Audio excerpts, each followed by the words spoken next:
کل ذی نعمت محسود، یعنی ہر ذی نعمت حسد کیا جاتا ہے۔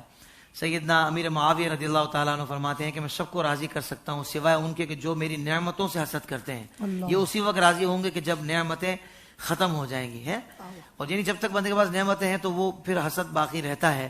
تو حسد اپنوں اور غیروں کے حسد کا شکار لوگ بہت زیادہ رہتے ہیں، تو اس سے بچنے کے لیے بھی کوئی وظیفہ ہے تو ارشاد فرما دیں۔ بسم اللہ الرحمن الرحیم۔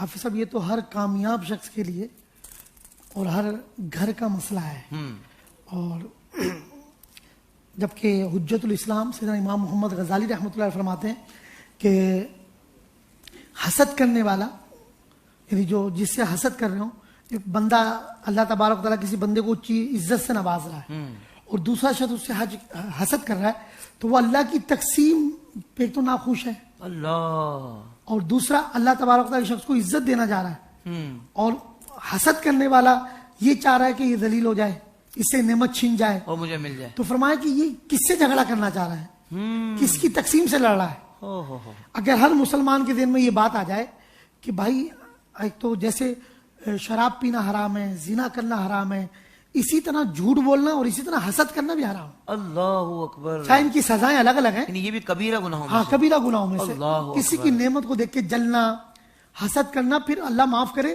اس کے ساتھ حسد میں تمام حدیں پار کر لی جاتی ہیں۔ آج کل ہر گھروں میں کسی بچیوں میں دیکھ لیں، بچوں میں دیکھ لیں، رشتے ہونے میں دیکھ لیں، خوشیوں میں دیکھ لیں، اولاد کے معاملوں میں دیکھ لیں، نعمتوں میں دیکھ لیں، ماں باپ اگر کسی بچے سے یا بچی سے اس کی خوبیوں کی وجہ سے پیار کر رہے ہیں، اس پر گھر میں بھائی بہنوں میں حسد ہو جاتا ہے۔ یعنی ہر گھر کا مسئلہ ہے حسد۔ تو میری ایک تو ہاتھ جوڑ کے عرض ہے، خدا را اللہ کی تقسیم پہ راضی رہے۔ اگر اللہ نے کسی کو حسن دیا ہے، عزت و وقار دیا ہے، تقویٰ دیا ہے، اس کو اللہ تعالیٰ نے نعمتوں سے نوازا ہے، اس کا کاروبار چل رہا ہے، تو ہمیں حسد نہیں کرنا چاہیے، بلکہ ہمیں کوشش اور محنت کرنی چاہیے، اللہ کی تقسیم پر راضی رہنا چاہیے، دعا کرنی چاہیے۔ جو رب اس کو دے رہا ہے، جس نے اس کو دیا ہے، وہ تجھے دینے پر بھی قادر ہے، مجھے بھی دینے میں بھی قادر ہے۔ تو پھر بندہ دعا کرے، محنت کرے۔ آپ نے بہت پیاری بات اور سب آج کل تو معلومیہ یہ ہو رہا ہے، شادیوں میں نا لوگ ڈرتے ہیں باپ، کیا میری بچی کی یا بچے کی شادی ہے، یہ خیریت سے ہو جائے، کوئی اس میں مسئلہ کھڑا نہ ہو۔ یقین کریں ایسے ایسے واقعات آتے ہیں، لوگ وظائف پوچھ رہے ہوتے ہیں، بھائی میری بیٹی کی شادی ہو رہی ہے، دعا کریں کہیں جھگڑا نہ ہو جائے۔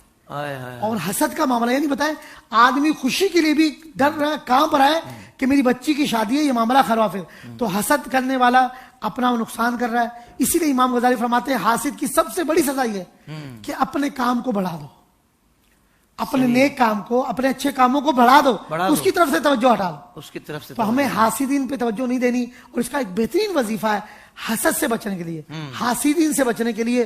میں سمجھتا ہوں آپ جیسے ماشاءاللہ اتنا بڑا کام لے کے بیٹھے، ہر ذی نعمت اس سے حسد کیا جاتا ہے۔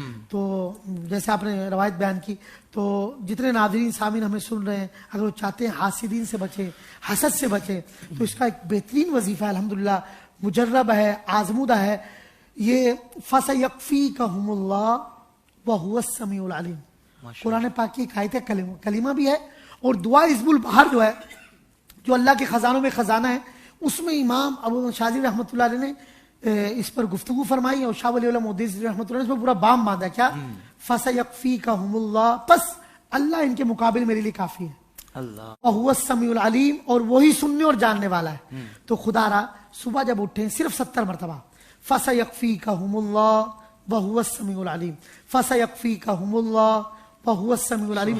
صبح صبح 70 بار پڑھ لیں، 3 منٹ بھی نہیں لگیں گے۔